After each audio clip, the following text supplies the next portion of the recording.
Αθωώθηκε λοιπόν, όπως μάθαμε, ο πατέρας Αντώνιος Παπα-Νικολάου. Το δικαστήριο των Ιωαννίνων ανακήρυξε ομόφωνα αθώο τον πατέρα Αντώνιο και δύο κορυφαία στελέχη της Κιβωτού του κόσμου. Είναι οι κατηγορίες που αντιμετώπισε ο πατέρας Αντώνιος ως ηθικός αυτουργός, μια κοινωνική λειτουργός, αλλά και ένα διευθυντικό στέλεχος της δομής, της Κιβωτού δηλαδή, για κακοποιήσεις, για εξαντλητικές εργασίες, για βαριές σωματικές βλάβες και για εγκλισμούς. Δηλαδή, είναι τα ίδια αδικήματα για τα οποία θα γίνει το εφετείο στην Αθήνα το επόμενο διάστημα. Αφορούν όλα στη δομή της Πογονιανής των Ιωαννίνων, εκεί που υπάρχει η δομή της Κιβωτού του κόσμου. Ήταν λοιπόν κατηγορούμενοι και οι τρεις κατήγοροι της τρόφιμοι της δομής μέσα στο δικαστήριο ανακάλεσαν τις κατηγορίες. Εδώ όμως πρέπει να το πούμε, γιατί να σας πω κάτι. Το πιστεύω και το συζητούσαμε και με τον Δημήτρη, γιατί θέλαμε να ετοιμάσουμε την κάρτα. Να δούμε λοιπόν αυτή την κάρτα και αμέσως μετά θέλω να πούμε το σημαντικό της υπόθεσης. Γιατί αν είναι να λάμψει η αλήθεια, θα λάμψει. Έρχεται η στιγμή που δεν εξαρτάται από εμάς, Στράτο. Εξαρτάται από εκεί. Παρακαλώ. Σήμερα κατέπεσαν όλες οι κατηγορίες στο δικαστήριο των Ιωαννίνων. Παραμένω πιστός στην αλήθεια και στο δίκαιο. Η αλήθεια πάντα στο τέλος επικρατεί με τη βοήθεια του Θεού. Αυτή λοιπόν είναι η θέση του πατρός Αντωνίου. Γιατί διόλου τυχαία δεν ακούστηκε μέσα στη δικαστική αίθουσα το αθώος. Παρακαλώ, πότε? Η αλήθεια είναι ότι ήταν προετοιμασμένος ο πατέρας Αντώνιος για την αθωωτική αυτή απόφαση και για την ανάκληση των κατηγοριών, διότι ένας από τους τρεις κατηγόρους το βράδυ της Ανάστασης, μετά το Χριστός Ανέστη, πήγε και τον βρήκε και του είπε ότι εγώ δεν μπορώ να συνεχίσω να σε κατηγορώ ψευδός και θα αποσύρω τις καταγγελίες. Γι' αυτό θεώρησε ότι... με έβαλαν. Ναι, γι' αυτό θεώρησε ότι είναι έτσι ένα πολύ σημαντικό μήνυμα. Εκείνο το βράδυ ήταν η δική του Ανάσταση. Αθώος λοιπόν, να το κρατήσουμε παρακαλώ. Αλλά μπράβο και σε εσάς σαν εκπομπή που αναδεικνύεται και τις αθωωτικές αποφάσεις κάποιων δικαστηρίων, διότι καταστρέφονται εδώ άνθρωποι, καταστρέφονται υπολείψεις, οικογένειες, περιουσίες, και επειδή αυτό που πουλάει εδώ είναι μόνο η ενοχή, ακόμη, έτσι. Σαφέστατα είναι όμως μία αθώωση για έναν άνθρωπο που στο Πανελλήνιο έχει διασυρθεί για το συγκεκριμένο περιστατικό. Μια ψευδή καταγγελία. Για το συγκεκριμένο. Ο πάτερ Αντώνιος γεννήθηκε το 1971 στην Χίο, μεγάλωσε στη Δαπετζώνα. Το 1998 ως εφημέριος πλέον κατοικούσε στον Κολωνό, που από το παράθυρό του, λέει, έβλεπε παιδιά με παραβατική συμπεριφορά, με ναρκωτικά, και έτσι γεννήθηκε η ανάγκη μέσα του κάτι να κάνει σε αυτή την κοινωνία, να κάνει μια διαφορά και να βοηθήσει αυτά τα παιδιά. Και στην πορεία έφτασε εκεί που έφτασε. Από το 2008 άρχισε να βραβεύεται, το 2018 πήρε το βραβείο Ευρωπαίου Πολίτη από την Ευρωπαϊκή Κοινότητα, με περιουσία για την Κιβωτό του κόσμου, όχι για τον ίδιο. Κάπου στα 280 ακίνητα, κάπου στα 10 εκατομμύρια καταθέσεις, και αυτός ο άνθρωπος που άλλαξε πραγματικά τη ζωή πάρα πολλών παιδιών, που υπήρχε και επίκριση γιατί βοηθούσε και παιδιά μεταναστών από την επίσημη Ορθόδοξη Εκκλησία. Όταν καταγγέλθηκαν αυτές οι κατηγορίες εναντίον του, η Αρχιεπισκοπή Αθηνών δήλωσε ότι δεν εμπλεκόταν με την Κιβωτό του κόσμου, διότι όταν θέλησε να βοηθήσει με την εποπτεία της, αυτή θα ήταν η βοήθεια, ο πατήρ Αντώνιος δεν δέχτηκε. Οπότε ο Αρχιεπίσκοπος Ιερώνυμος ήταν υπέρ του να διεξαχθεί κάθε δυνατή έρευνα για να βρεθεί η αλήθεια. Φυσικά οι περισσότεροι έδειξαν υπέρμετρο ζήλο να καταδικάσουν τον πατέρα Αντώνιο, ξεχνώντας τον πρώην έντιμο βίο, και η καλή μας η κυβέρνηση του αφαίρεσε τη διοίκηση. Όλα ήταν καταγεγραμμένα, έτσι. Δεν υπήρχε κάτι δηλαδή παράνομο, αλλά ξέρετε, γνωρίζετε πολύ καλά ότι οι διακονίες, ειδικά όταν δεν είναι και κρατικές, από κάπου πρέπει να επιβιώσουν. Όταν είναι από χορηγίες και δωρεές αυτά που έχεις, δεν είναι 100% δυνατό να αποδειχθούν. Οπότε η κυβέρνηση μιλούσε για ξέπλυμα μαύρου χρήματος. Του αφαίρεσε τη διοίκηση και διόρισε διοικητικό συμβούλιο, κάπου 7 ατόμων αν θυμάμαι καλά, με την κυρία Μαρτίνου να είναι πρόεδρος αυτού του διοικητικού συμβουλίου. Και από ό,τι γνωρίζουμε, όλοι αυτοί οι άνθρωποι πήραν παχυλούς μηνιαίους μισθούς, με τον κόπο και τις θυσίες που είχε κάνει αυτός ο άνθρωπος για την Κιβωτό του κόσμου. Υπάρχει ακόμη ένα δικαστήριο στη 1 Οκτωβρίου του 2025, όπου είναι στο εφετείο Αθηνών, τώρα που αθωώθηκε ο άνθρωπος για όλες αυτές τις βασικές κατηγορίες. Εάν τώρα αθωωθεί πλήρως, άραγε θα πάρει πίσω όλη αυτή την περιουσία που έφτιαξε για τα παιδιά και τις τραπεζικές καταθέσεις που είχε για τα παιδιά? Θα υπάρχουν αυτά τα χρήματα? Γιατί αν μιλάμε για κακοδιαχείριση, γνωρίζουμε κάποιους που χρωστάνε γύρω στα 500 εκατομμύρια ευρώ. Αν μιλάμε για κακοδιαχείριση. Και τόσο ζήλο δεν επέδειξαν ούτε στον Μίχο, ο οποίος, Ηλίας Μίχος, κατηγορείται για κακουργήματα, για σεξουαλική κακοποίηση σε 12χρονο και μάλιστα κατηγορείται για τράφικινγκ. Είναι πάρα πολύ βαριές οι κατηγορίες του. Αλλά τόσο ζήλο δεν είδαμε ούτε από τα μέσα μαζικής ενημέρωσης που κάναν τη δολοφονία χαρακτήρος του πατήρα Αντώνιου, ούτε από κρατικούς μηχανισμούς. Να θυμηθούμε ότι ο άνθρωπος έχει 3 παιδιά, εκ των οποίων τα 2 υιοθετημένα, ότι δεν είχε πλέον στον ήλιο μοίρα γιατί όλη η ζωή του ήταν χτισμένη μέσα στην Κιβωτό του κόσμου και φιλοξενήθηκε από τον πατέρα Ευάγγελο. Μιλάμε για καταστροφή. Να έχεις αυτή την ψυχολογία ότι τι έχει γίνει, ας πούμε, έχει πέσει όλος ο κόσμος μου. Εντάξει, όταν ασχολείσαι με τα πράγματα του Θεού, εννοείται πως πρέπει να το περιμένεις αυτό. Όταν ασχολείσαι αληθινά, ο διωγμός θα έρθει. Αυτό το έχουμε δει σε κάθε γνήσιο άνθρωπο του Θεού. Φανταστείτε, θέλω να πω, την ψυχολογία αυτής της οικογένειας επί τόσο καιρό και να βγαίνει μια αθώωση και να μην τρέχει τίποτα. Δεν είναι φοβερό? Μετά από όλα αυτά η ζημιά έγινε. Έμεινε ο κόσμος με την αμφιβολία. Φώναζαν τότε αυτοί στα μέσα μαζικής, να μην πω τι. Φώναζαν οι δημοσιογράφοι μέχρι και φυσιογνωμιστές για να πούν ότι ναι, φαίνεται ότι ο άνθρωπος ήταν τέτοιος, ήταν εγκληματίας, ήταν παιδεραστής. Δηλαδή δολοφόνησαν, κατέστρεψαν τον άνθρωπο κυριολεκτικά, τον σταύρωσαν, γιατί υπάρχει ο σημερινός τρόπος σταύρωσης, δεν είναι όπως τότε. Και αφού κατέστρεψαν λοιπόν την εικόνα του, χωρίς να έχει αποδειχθεί τίποτα, είναι υποέρευνα, με το που βγήκε η αθώωση, για πόσες μέρες, από τις 22 Μαΐου έχει αθώθει ο άνθρωπος. Δεν ακούστηκε τίποτα στα κανάλια. Δεν ξέρω αν πέρασε στα ψηλά γράμματα γιατί δεν βλέπω και τηλεόραση. Δεν ακούστηκε η αθώωση του, ότι απέσυραν αυτοί οι 3 καταγγέλλοντες, ότι απέσυραν τις κατηγορίες. Δεν είναι πάρα πολύ σοβαρό αυτό? Για να τον σταυρώσουν, ολημερείς τον έπαιζαν στα κανάλια. Με το μήπως, με το αν και το όταν. Τώρα που έχουμε χειροπιαστές αποδείξεις, μούγκα στη στρούγκα. Τι είναι αυτό που μπορείτε να πείτε εσείς σε σχέση με τις συγκεκριμένες καταγγελίες για τον πατέρα Αντώνιο? Για ποιες θέματα, για τις ασέλγειες? Ναι. Από τα συγκεκριμένα παιδιά. Περάσανε 9.000 παιδιά. Ο Χριστός είχε 12 μαθητές, ο ένας έγινε Ιούδας προδότης και οι 10 σηκωθήκανε και τον εμουτζώσανε και φύγανε κάτω από το σταυρό. Πολύ καλή είναι η αναλογία για τον Παπαντώνη. Από τις 9.000 παιδιά, 2 παιδιά να βρεθούν, να τον κατηγορήσουν και να τον κατηγορήσουν για μένα ψευδός και ψεύδος.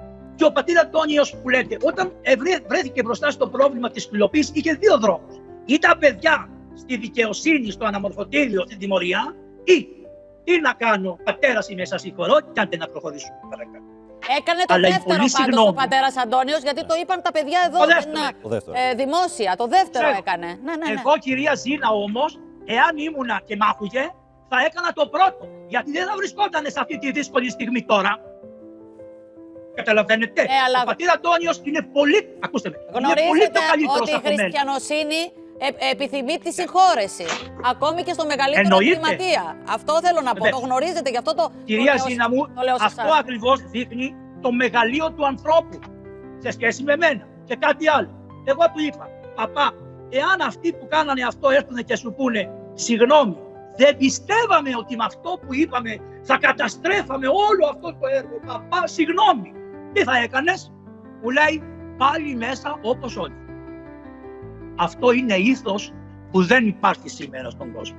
Ο παπάς πιστεύει στο Χριστό αληθινά. Πρώτον, η Κιβωτός αυτή που είναι εκεί τα γραφεία τώρα, εκεί είχε πάρα πολλά παιδιά. Όταν έμπαινες μέσα, τη βίζανε τα παιδιά. Ποιος κάνουν τα ωραία τα παιδιά? Ξέρετε, έκογες παιδιά. Τώρα δεν ακούς τίποτα. Μία νέκρα βασιλική. Το πρώτο πράγμα. Η εκκλησία του Αγίου Γεωργίου που ήταν επί 23 χρόνια λειτουργούσε κανονικά. Έγινανε γάμοι, βαφτίσεις. Έχω κάνει και εγώ εκεί πέρα. Την καθαρέσανε, τη βγάλανε. Σας το είπε και ο κύριος Λούλης.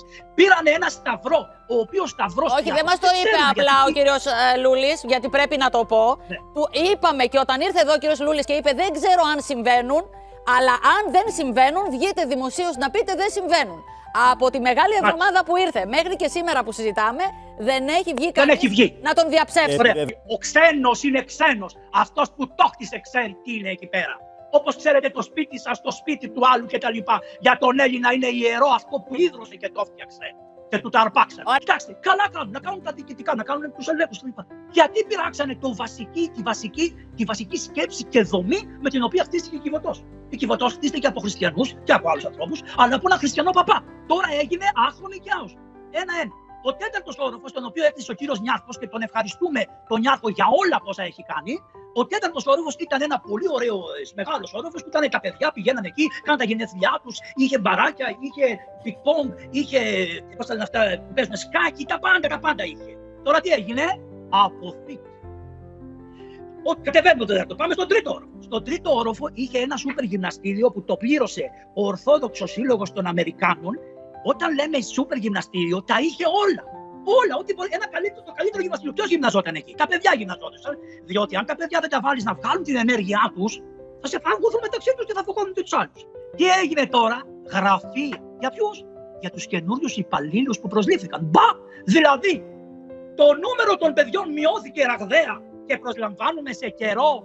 Πώς το λένε, ξέρετε τι καιρός είναι αυτός που έγινε στην Ελλάδα? Σε καιρό προσλαμβάνουμε υπαλλήλους και κάνουμε γραφεία. Και τι γίνανε όλα αυτά τα αντικείμενα που πλήρωσαν οι άνθρωποι? Και πάμε και σε ένα άλλο.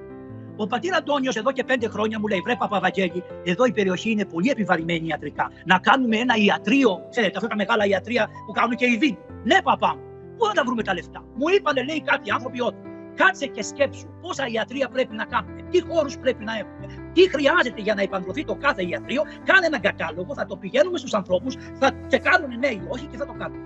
Υπάρχει ένα ιατρείο που θα εγκαινιαζόταν 1η Δεκεμβρίου.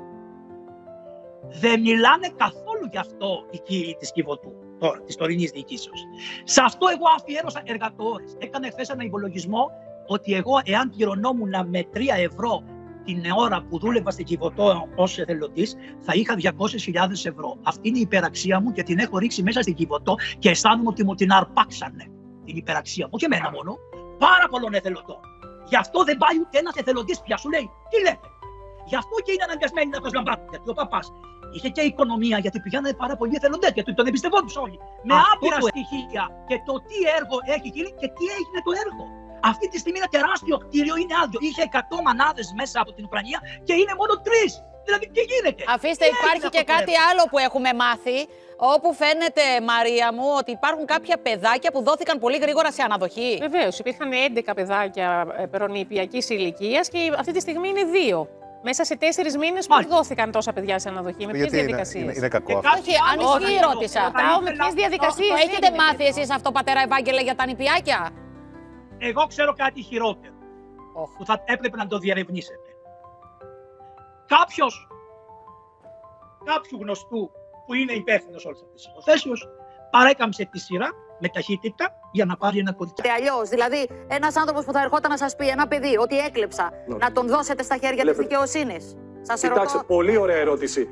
Ξέρετε, ναι, δεν μπορούσα να κάνω, βρε παιδιά, διαφορετικά. Το είπα στον πρόεδρο. Αν με κατηγορείτε ότι δεν τους πήγαμε φυλακή, αυτά τα παιδιά, τότε ναι, αυτό είναι σφάλμα μας.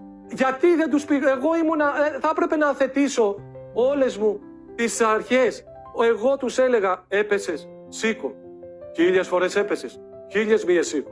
Μην κάθεσαι κάτω και τυραννιέσαι και ξοδεύεις το χρόνο σου στη θλίψη. Υπερβολική λύπη είναι εγωισμός. Ο Χριστός θέλει να είμαστε όρθιοι, να προσπαθήσουμε όλοι μαζί, δεν είσαι μόνος. Πάμε όλοι μαζί και ξανά από την αρχή να βοηθήσουμε και να σώσουμε αυτά τα παιδιά. Η Κιβωτός, ξέρετε, είχε πολύ μεγάλη αξία, ειδικά για αυτά τα παιδιά. Και η προσωρινή διοίκηση που ανέλαβε δεν γνωρίζει. Η διαχείριση ξέρει καινούργια διοίκηση. Έτσι να γίνει μια τυπικά έτσι, με ένας απολογισμός να δούμε τι έχει μείνει. Θα ήταν πάρα πολύ καλό. Ναι, ακριβώς. Και έπρεπε να έχει βγει αυτός ο απολογισμός εδώ και πόσο και δεν έχουν κάνει ούτε καν το 23 να βγει ακόμα. Θέλω να σας πω, εκεί θα καταλαβαίνουμε πάρα πολλά πράγματα. Και εμείς ως εταίροι ζητήσαμε, κάναμε ασφαλιστικά μέτρα να μας δοθούν κάποια στοιχεία για την κατάσταση, την οικονομική που βρίσκεται αυτή τη στιγμή η Κιβωτός.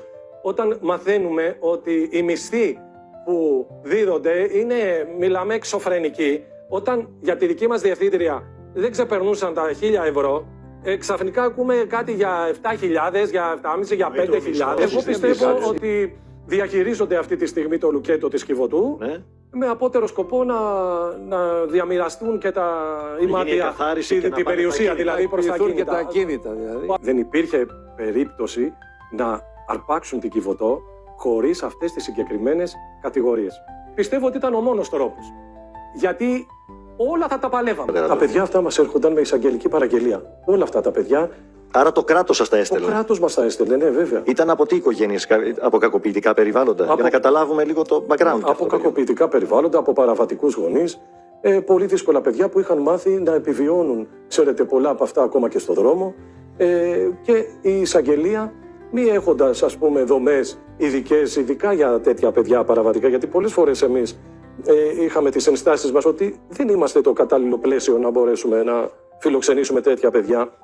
Παρ' όλα αυτά όμως, μας έλεγαν ότι πρέπει να το κάνουμε και το κάναμε με όλη μας την καρδιά. Σας πλήρωνε το κράτος για να κάνετε αυτή τη δουλειά? Τίποτα, ποτέ δεν έχουμε πάρει κάποια επιδότηση από το κράτος ή οτιδήποτε. Άρα μόνο ο κόσμος, από τις χορηγίες του. Από τις δωρεές του κόσμου καταφέρναμε και είχαμε όλο το κατάλληλο θεραπευτικό προσωπικό, όλους τους επιστήμονες. Μα είπανε ότι δεν είχατε επιστήμονες, ότι εσείς χαράσατε την πολιτική εκεί. Είναι δυνατόν να σας πω ότι η Κιβωτός του κόσμου είχε περίπου 160 εργαζομένους. Παιδαγωγούς, με πτυχία, με μάστερ, με διδακτορικά, με κοινωνικούς λειτουργούς, ψυχολόγους, ψυχιάτρους.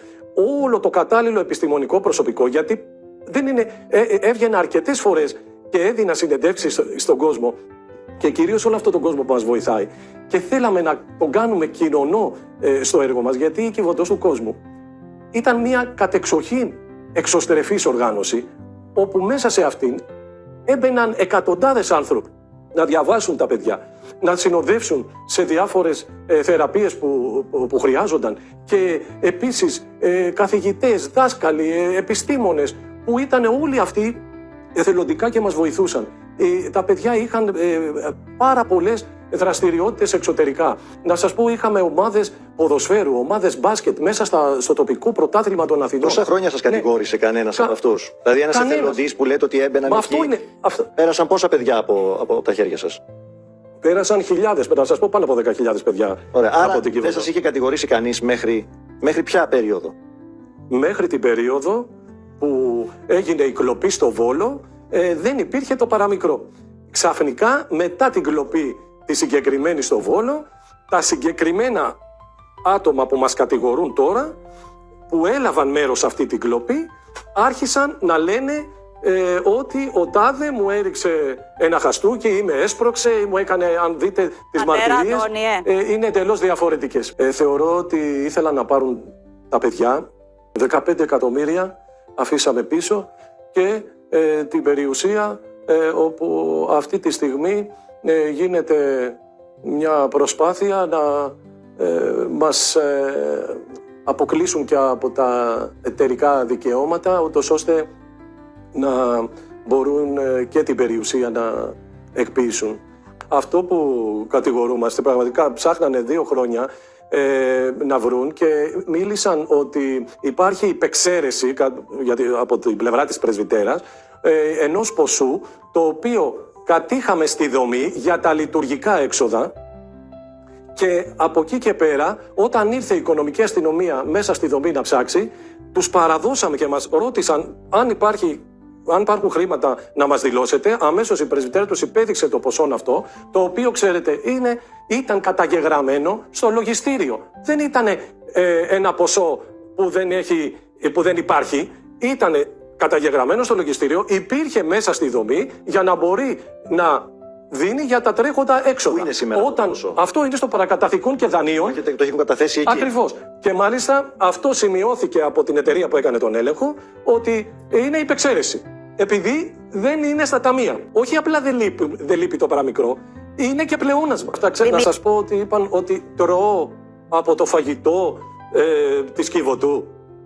Δηλαδή ότι εμείς που είμαστε οι ιδρυτές, δημιουργήσαμε την Κιβωτό, όλο αυτό από το μηδέν, χωρίς να πάρουμε καμία κρατική επιχορήγηση, με τη δουλειά μας, με την προσευχή μας, με τον αγώνα μας που δημιουργήσαμε όλο αυτό το έργο, τελικά κατηγορούμαστε ότι εμείς οι ίδιοι βλάψαμε την Κιβωτό, η οποία είναι δημιούργημά μας, όπου ο κόσμος, ξέρετε, όταν ερχόταν να δώσει κάτι ή να αφήσει ένα διαμερισματάκι για να μπορούν να βοηθήσουν τα παιδιά, έλεγαν πάντοτε να είμαι παρόν εγώ. Εμένα εμπιστευόταν. Και γράφανε, φανταστείτε, μέσα στη διαθήκη τους, στον πατέρα Αντώνιο της Κιβωτού, για να είναι σίγουροι ότι, ότι θα πάει αυτό σε εμάς και σε μένα, που αυτή τη στιγμή θα μπορούσα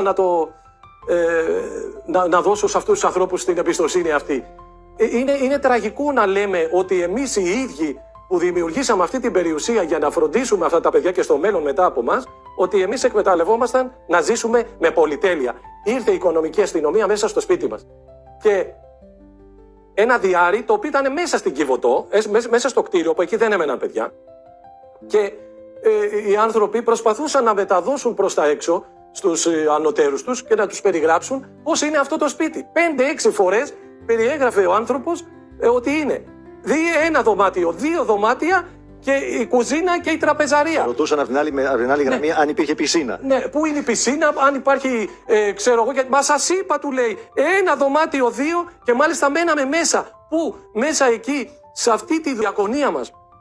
Ποιος τρελός θα ήθελε να επιλέξει να μένει μέσα με την οικογένειά του και τα παιδιά του, μέσα στη δουλειά του, όπου ανα πάσα στιγμή εμείς ήμασταν σε ετοιμότητα για το ένα ή το άλλο γεγονός που θα ξεσπούσε. Γιατί, ξέρετε, κανείς δεν γνωρίζει τα παιδιά αυτά που φιλοξενούσαμε εμείς, τι παιδιά ήταν.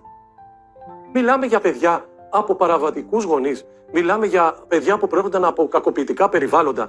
Μιλάμε για παιδιά που όταν μας έρχονταν τις πρώτες μέρες έπρεπε να τα φροντίσουμε να μην πάνε προς το παράθυρο, να μην χτυπήσουν τους άλλους, να μην κακοποιήσουν τον εαυτό τους. Δεν υπάρχει παιδαγωγός από τους ανθρώπους που κατηγορούμαστε εμείς αυτή τη στιγμή που να μην έχει φάει ξύλο. Εμείς από τα παιδιά χρησιμοποίησαν τα συγκεκριμένα αυτά παιδιά, τα πιο παραβατικά παιδιά της Κιβωτού, που κανείς δεν θα τολμούσε να ανοίξει την πόρτα του ούτε για μία μέρα να τα φιλοξενήσει.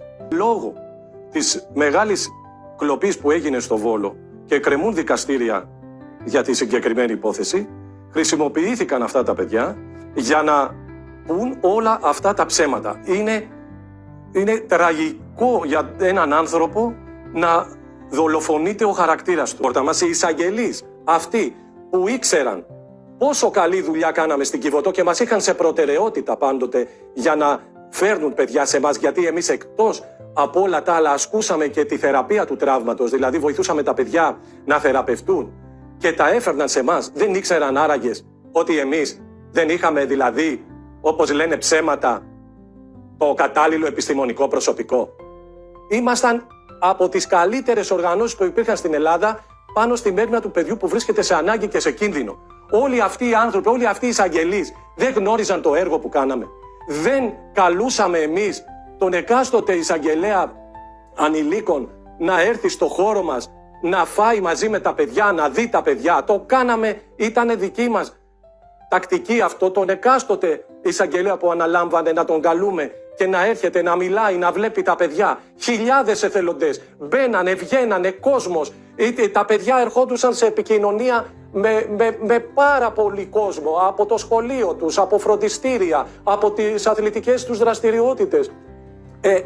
Μιλάμε ότι ήμασταν η μεγαλύτερη οργάνωση πάνω στη μέριμνα του παιδιού που βρίσκονταν σε ανάγκη και κίνδυνο. Και λέω, γιατί το λέω αυτό η μεγαλύτερη? Είχαμε πολύ μεγάλο πληθυσμό, γιατί προτιμούσαν οι εισαγγελίες να στείλουν τα παιδιά σε εμάς, βλέποντας το τεράστιο έργο το οποίο συνέβαινε. Διότι τα παιδιά όταν έρχονταν σε εμάς είχαν πολύ μεγάλη πρόοδο. Τι να σας πω, ακούστηκαν πράγματα τόσο τερατώδη που αναρωτιέται κάποιος για ποιο λόγο άραγε να λένε τόσα τραγικά ψέματα όταν με τον πιο εύκολο τρόπο μπορεί να αποδειχθεί τι περιουσία έχει κάποιος. Όπως παραδείγματος χάρη να πατήσει το κουμπάκι στην εφορία και να δούνε ποια είναι τα περιουσιακά μου. Είναι δυνατόν να λένε επί μήνες ότι εγώ κυκλοφορούσα με Πόρσε και ότι διατελούσα πολυτελή βίο, όταν με το παραμικρό μπορεί κάποιος να πατήσει το κουμπί και να δει τι αμάξι έχει κάποιος ή τι περιουσία, ή ότι είχα βίλες με πισίνες στη Ραφίνα, και σε ποια άλλα μέρη λέγανε. Να σας πω το άλλο το τραγικό, ότι πήγαν στη Ραβένα της Ιταλίας με κάμερα και δείχνανε έξω μία βίλα με αγάλματα και συντριβάνια και αντίκες, ότι αυτή η βίλα είναι δική μου. Και ξέρετε, το μοναδικό μου περιουσιακό στοιχείο είναι ένα κτηματάκι στην Ήπειρο που είναι στα Άνω Ραβένια και μπέρδεψαν, που είναι ένα κτηματάκι που σας λέω, η γη εκεί είναι δωρεάν. Σου λένε, επειδή δεν υπάρχουν κάτοικοι εκεί, οι άνθρωποι, έχει αδειάσει η επιμεθόριος, σου δίνουν τζάμπα σπίτι, δωρεάν χώρο να μείνεις. Ένα τέτοιο κτηματάκι που μπέρδεψαν τη Ραβένα της Ιταλίας με τα Άνω Ραβένια και με διέσυραν επί μήνες ότι εγώ έχω βίλες, ότι κυκλοφορώ με Porsche που έχω ένα αμάξι 13 χρονών. Εμείς δεν παίρναμε μισθό από την Κιβωτό. Ούτε εγώ, ούτε η γυναίκα μου. Και μάλιστα αυτό το είχαμε βάλει και στο καταστατικό μας σαν όρο. Οποιοσδήποτε δηλαδή θα αναλάμβανε ως πρόεδρος και τα λοιπά, να μην παίρνει μισθό, να μπορεί να έχει τη δυνατότητα να συντηρείται μόνος του. Εμείς λοιπόν μέσα στην Κιβωτό μέναμε, όχι γιατί θέλαμε να υποφεληθούμε, να μην πληρώνουμε ενίκιο. Κάναμε μεγάλη θυσία και μέναμε μέσα για να μπορούμε ανα πάσα στιγμή να επεμβαίνουμε στις καταστάσεις τις δύσκολες, που κάθε μέρα υπήρχαν δύσκολες καταστάσεις. Επίσης, το φαγητό μας έτρωγαν όλοι οι υπάλληλοι, το μεσημεριανό τους έτρωγαν εκεί. Εγώ δεν έτρωγα από την Κιβωτό. Η πρεσβυτέρα μου μαγείρευε. Απολογούμε δηλαδή, εγώ που δούλευα και δημιούργησα όλη αυτή την περιουσία και όλο αυτό το μεγάλο έργο, αν εγώ έτρωγα ένα πιάτο φαγητό ή αν πλήρωνα ενίκιο που έμενα μέσα, βεβαίως ξόδευα χρήματα. Τι θα πει ότι ήταν ανέγκυρτος ο λογαριασμός μου. Τα έξοδά μας τα βασικά ήταν αυτά, αλλά δεν είχαμε μεγάλα έξοδα, γιατί ούτε διακοπές πηγαίναμε, ούτε πουθενά πηγαίναμε. Ξέρετε ποιες ήταν οι διακοπές μας? Πηγαίναμε στα παραρτήματα, όπου εκεί επίσης είχα τεράστιο όγκο δουλειάς. Όλοι περίμεναν πότε θα φτάσω εκεί, γιατί πήγαινα μία φορά το χρόνο, από 10-15 μέρες τη φορά, και έπρεπε να μείνω εκεί, να δω κόσμο που ήθελε να με γνωρίσει, να δω τα παιδιά, να εξομολογήσω. Λένε, τι να σας πω τώρα για την ηθική αυτουργία, ότι εγώ είχα το χρόνο να δω τι συνέπεια θα έβαζε ένας παιδαγωγός σε κάποιο παιδί που θα έκανε κάτι. Ήταν δυνατόν εγώ να έχω το χρόνο ως ιερέας που λειτουργεί σχεδόν σε καθημερινή βάση, που έχω μυστήρια, που έχουμε, ξέρετε, την εξομολόγηση, κόσμος απίστευτος για να μπορώ να τον εξομολογήσω. Και ο μόνος χρόνος που με έμενε να διαθέσω στην Κιβωτό ήταν, ξέρετε, τα ραντεβού με τους ανθρώπους που ήθελαν να προσφέρουν τον οβολό τους, διότι δεν εμπιστεύονταν άλλον και φρόντιζαν πάντοτε να κλείνουν ραντεβού με μένα. Η Κιβωτός για μένα είναι ένα παιδί που μεγάλωσα από το 0, το φέραμε στην ύπαρξη και το μεγαλώσαμε με μεγάλο κόπο, με αγωνία, με κίνδυνο την υπόστασή μας. Το ξέραμε, κυρία Ζήνα, ότι παίζουμε το κεφάλι μας κοροναγράμματα. Όλα αυτά τα παιδιά που μας έστελνε η εισαγγελία.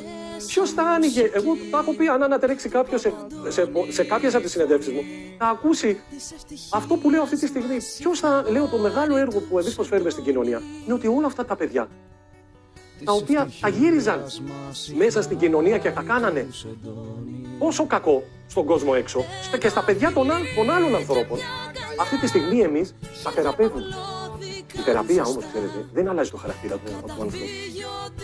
Του δείχνει το δρόμο πώς να το ξαναπιάσει πάλι από την αρχή και να ξαναπροσπαθήσει. Τα 25 όλα αυτά χρόνια ο Θεός μας έδωσε μεγάλες ευλογίες και μεγάλα δώρα στη ζωή μας.